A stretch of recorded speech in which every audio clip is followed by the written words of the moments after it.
muito bem-vindos a esse nosso evento onde nós vamos falar um pouco sobre carreiras SAP, sobre mercado. É um assunto que encheu a casa, né?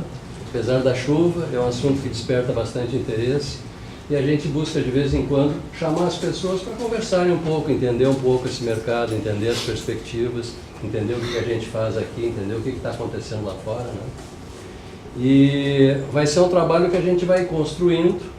Nós temos, digamos, aí um roteiro básico, mas eu gostaria que vocês ficassem bem à vontade para interagindo e conforme, digamos, as necessidades e as curiosidades, a gente pode ir ajustando o nosso roteiro.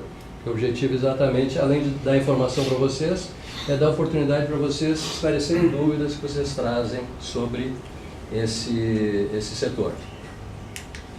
Nós vamos ter um time de pessoas para conversar com vocês. Eu sou o diretor da Fontoura Education, meu nome é Edson. Estão conosco aqui dois instrutores, a Milane Utzik. Milane, por favor. Tudo bem? A Milane é consultora e instrutora do módulo SD, de vendas e distribuição. Está aqui conosco também o Alexandre Amêndola, está lá atrás. Boa noite. O Amêndola é instrutor, consultor da área do módulo de FI, de finanças e também do módulo de CO, de controladoria e custos, né? E está conosco também o Cristiano Nunes. Cristiano? Não deu tempo de chegar lá atrás. O Cristiano é gerente comercial e ele atua com foco especificamente na parte dos currículos de SAP. Pois bem, gente. Eu vou começar pedir licença para vocês para voltar um pouquinho no tempo, até porque vocês vão ver mais à frente, digamos assim, da importância da gente aprender com o passado para entender o presente, né? Então, na realidade, lá nos anos, por volta de 1976, no período de 76 a 85, a Milane está fazendo uma careta lá atrás. Milane não tinha nascido ainda, né, Milane? De 76 a 85, eu, como muitos de vocês, estava em dupla jornada, fazendo a formação acadêmica à noite e trabalhando de dia, como profissional de TI. Então, são 10 anos onde eu tive fazendo engenharia eletrônica, depois fazendo pós em gerência e engenharia de software, e durante o dia, para sustento, inclusive da própria universidade, trabalhando como um desenvolvedor. Eu fui desenvolvedor, depois fui analista de sistema, depois fui analista de suporte. Foram 10 anos, foi uma experiência bem legal. Pois bem, como eu falei de 76, vocês estão vendo, por exemplo, aí que tem 40 anos de tecnologia, de 76 a 16, 40 anos que a gente atua nessa área de TI. Pois bem, em 86, a gente abriu a primeira empresa. Era uma empresa, veja a coincidência, desenvolvia software de gestão empresarial. Era a época ainda da reserva de mercado brasileira, onde uma faixa de computadores não entravam de fora, tinha os equipamentos de produção nacional, e a gente trabalhava desenvolvendo software. Pois bem, de 86 para cá, são 30 anos que a gente atua gerindo empresas.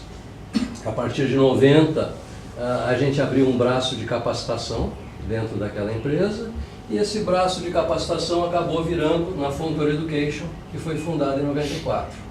Mas a gente atua há 26 anos com capacitação.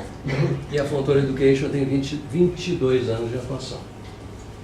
Então, por que a gente está voltando uma história antiga, voltando lá em 76?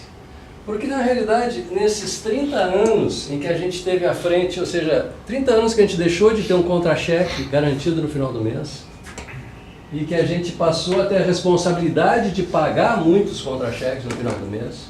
Aquela software house, por exemplo, chegou a ter 50 colaboradores. Então a gente aprendeu alguma coisa, a gente passou por muita coisa, e a gente passou por diversos ciclos econômicos. Eu botei essa pequena montanha-russa aqui, porque na realidade a economia tem muito disso, né? Tem muito, digamos, de subidas, tem descidas vertiginosas, assim por diante. Isso em qualquer local, em qualquer país. Nós aqui tivemos algumas características especiais, que não são apenas o sobe e desce da economia. Alguns de vocês têm mais idade, devem ter passado por algum desses planos, ou talvez por todos, outros pelo menos conhecem de ouvir falar, né? Passei por todos eles. Pois então. O que a gente teve aqui? Mudanças de moeda, moeda nova, Exato. moeda velha. Moeda velha não vale, só vale para pagar a dívida velha. Dinheiro ficando bloqueado, o dinheiro da conta corrente, o dinheiro da poupança, só tem tantos mil, o resto não pode mexer, etc. Inflação de 40%, 50% no mês, o pessoal recebendo salário, correndo para o supermercado para poder comprar, porque naquele dia poderia comprar, se deixasse para metade do mês e não ia comprar mais a mesma coisa. Então a gente passou por muita coisa.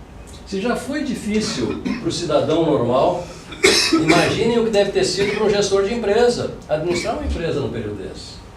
E todas as empresas que vocês conhecem com mais de 30 anos, elas passaram por isso. E temos todo um aprendizado sobre como viver e sobre como conviver com as crises. Acho que nos transformamos aí em especialistas nesse tema. Além disso, tecnologia, vocês sabem que é algo que está evoluindo constantemente. A gente, se fizer uma linha daqui para cá, a gente parte de um tiranossauro, né? Lembro daqueles computadores monstruosos, enormes, numa sala toda envidraçada, que alguns de vocês viram em filmes, outros presenciaram, com aquelas unidades de fita girando, etc. e tal, os antigos mainframes, completamente isolados do mundo, isolados mesmo, porque, digamos, nos primeiros momentos não tinha nem terminal para transações. Na realidade, aquele monstro daquele computador, na realidade, imprimia toneladas e toneladas de relatórios que eram distribuídos pelos setores, né? E eu que cheguei a trabalhar uma época num banco, Banco Maisonave, eu lembro, por exemplo, o pessoal abrindo agência com uma lista, com um listão, né? E à medida que o pessoal faz a operação, o camarada lá riscando, etc., no listão, coisa que hoje é impensável. Pois bem, e nós temos aqui embaixo, eu nem vou traçar a história, não é o objetivo a gente traçar a história da evolução tecnológica, nós estamos chegando num momento onde os objetos estão cada vez mais conectados. Então vejam a transição, ou seja, de algo completamente isolado e monstruosamente grande, para, por exemplo, uma mobilidade enorme em dispositivos pequenos, um celular com uma capacidade de processamento enorme, uma evolução de redes, passando por RJE, passando por teleprocessamento, e na realidade hoje até os nossos objetos começando a ficar conectados. Então, tudo isso está acontecendo simultaneamente, esses ciclos econômicos, essa evolução tecnológica. E o que a gente aprendeu nessa estrada, passando tanto tempo por essas coisas? A gente aprendeu alguma coisa. Uma é que a velha receita da vovó realmente funciona, né? Não tem males que sejam eternos, ou seja, as coisas passam. Eu posso eventualmente ficar quietinho, encolhidinho e ficar esperando que aquela tempestade passe, ela vai passar. Mas na realidade eu posso aproveitar um determinado momento em que a situação não está tão boa e me preparar para que quando essa crise ou essa situação ruim passe, eu saia fortalecido e mais preparado para aproveitar as boas oportunidades. E essa é uma lição que a gente aprendeu. Pessimismo, que acontece muito nos momentos ruins, e euforia, que acontece normalmente naqueles momentos em que o mercado está extremamente aquecido, são péssimos conselheiros, porque normalmente por pessimismo e euforia a gente acaba tomando decisões inadequadas. Os negócios estão constantemente mudando, e quem não se adapta, deixa de existir, e surgem negócios novos. Nós tem N negócios que estão aí, N marcas que vocês conhecem, né? Centenárias que estão num processo de constante adaptação, porque tem uma equipe lá que está se ajustando às mudanças do mercado. Mas, por mais que mude o negócio, não se faz negócio sem gente. E eu não estou falando de gente só como cliente, gente para executar as coisas lá dentro. As pessoas são fundamentais. E as oportunidades, gente? As oportunidades, na realidade, elas estão acontecendo a todo momento, e na realidade a gente tem que estar atento e se preparar para elas. Ou seja, eu tenho que estar vendo o que está acontecendo no mercado e eu tenho que me preparar para quando a oportunidade, a janela de oportunidade aparecer, eu esteja em condições de aproveitá-la. Investimento não é especificamente gastar dinheiro. Investimento a gente pode investir de diversas formas. Pode investir tempo, pode investir dedicação e assim por diante. Pois bem, então a gente tem que estar atento ao que está acontecendo no mercado. E eu acompanho o mercado financeiro desde os meus 20 e poucos anos. Primeira leitura da manhã era a Gazeta Mercantil. A Gazeta Mercantil é um jornal que ainda existe, mas naquela época era o que tinha de top de negócios, né? Para dar uma olhada no que está acontecendo. Depois, vamos lá para onde se trabalha. Eu era analista júnior, passava a minha manhã trabalhando e no intervalo do almoço, 2 a 3 vezes por semana, para onde é que eu ia? Ia até o centro, lá no Largo do Mercado Público, tinha uma corretora de valores que chamava Delapieve. E eu tinha uma carteira própria de ações.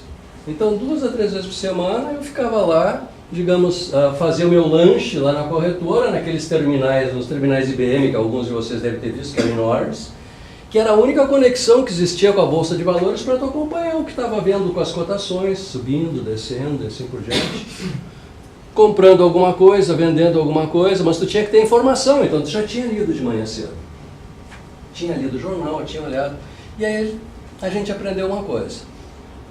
Porque veio uma notícia favorável para tal setor, qual é a principal empresa do setor? É tal, vou comprar algumas ações daquela empresa. Eu já reparava que na realidade, puxa, eu li o jornal de manhã, mas o preço dela já está em cima. Pessoal, o mercado se antecipa. Quando vocês ficam sabendo de uma informação publicada na mídia, o mercado já correu na frente. O mercado tem essa necessidade. O mercado se antecipa, tanto, digamos assim, na hora de dar uma freada, ou seja, ele já começou a frear antes, de vocês terem visto os indicativos, quanto na hora da retomada. Ou seja, o mercado está sempre correndo na frente. Por isso, digamos assim, se eu não sou muito bem informado, eu vou ter dificuldade de fazer as coisas. Porque quando sai lá na Veja, por exemplo, aquela reportagem de capa que diz que a Bolsa está bombando, e, puxa, eu vou agora entrar na Bolsa, meu amigo, passou o momento. Essa é a hora de sair. Na realidade, tu está lá no topo digamos assim, da montanha-russa. Daqui a pouquinho vai começar a descer.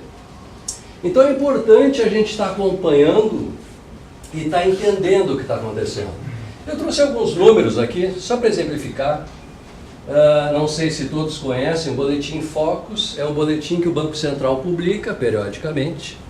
Ele recolhe, não são projeções do Banco Central, ele recolhe e prospecta com os principais agentes de mercado o que os agentes de mercado estão esperando com relação à inflação, com relação à PIB, com relação a juros e com relação a diversos assuntos. E publica com uma certa periodicidade, o mercado aguarda a cada nova publicação do Boletim Focus o que o mercado, os agentes econômicos estão esperando. Então o que nós temos aqui falando de 2015 é algo jogo jogado, já ocorreu. O que nós temos aqui falando de 2016 é uma projeção muito próxima, porque falta 45 dias para terminar 2016, né? E o que nós temos aqui para 2017 é sim uma projeção, é para o final do ano que vem. E tem uma olhada, o mais importante de tudo não são os valores específicos, mas são as tendências. Olha as tendências. A gente parte de uma inflação de 10%, passando por 7%, vamos chegar a 5%. Ou seja, olhem a tendência declinante dessa inflação para metade. Olha o nosso PIB. A gente saiu de um PIB de menos 3,8, vamos fazer menos 3 alguma coisa baixinho, partindo para um PIB positivo de 1,1. Vejam essa subida de menos 4 para 1. Vejam o que está acontecendo com os juros.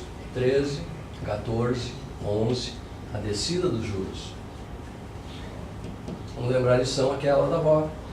O mercado se antecipa, ou seja, as coisas passam e o mercado está correndo na frente. Ou seja, gente, houve mudança de tendência.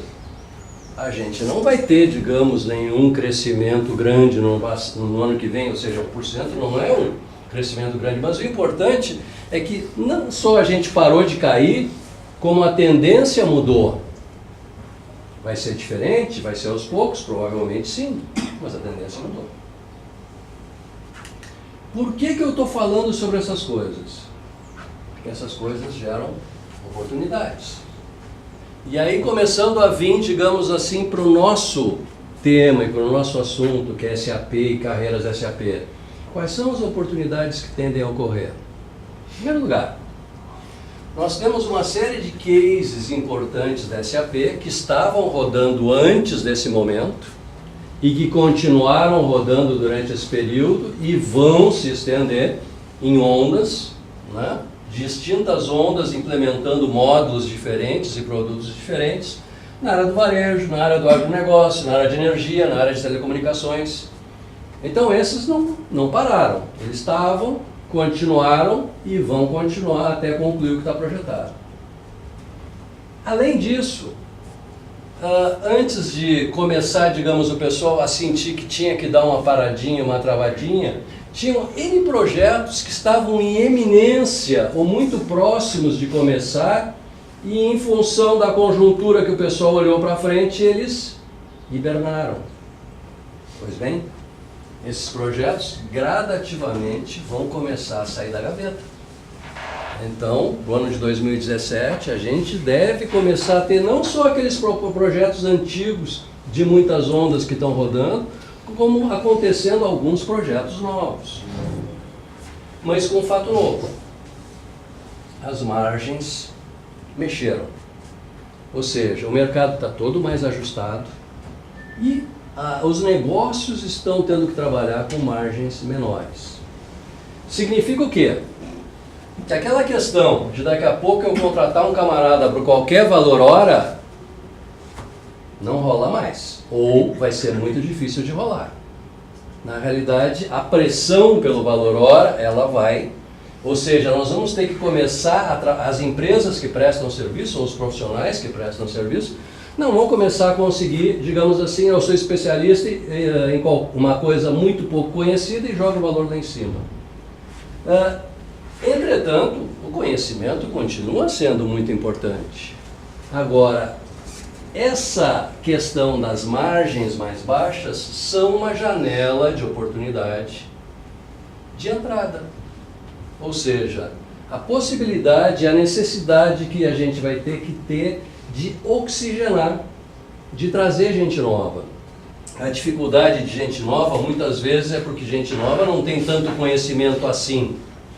Entretanto, se eu estou pressionado por custo, eu vou ter que abrir espaço para gente nova entrando. Agora, o pessoal vai ter que ter conhecimento, e não é só teórico.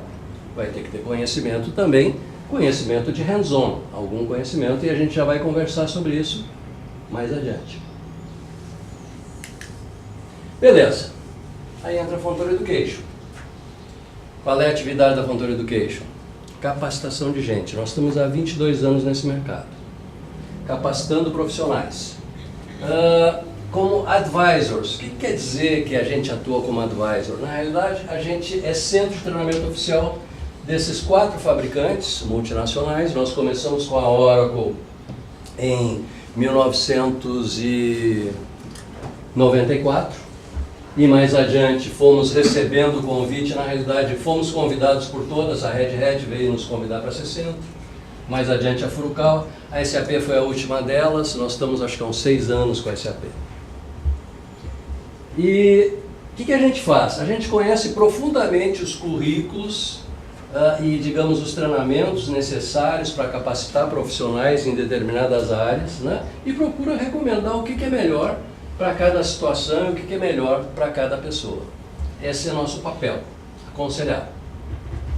E hoje nós vamos falar em especial do mercado SAP e dessa grande empresa que é a SAP.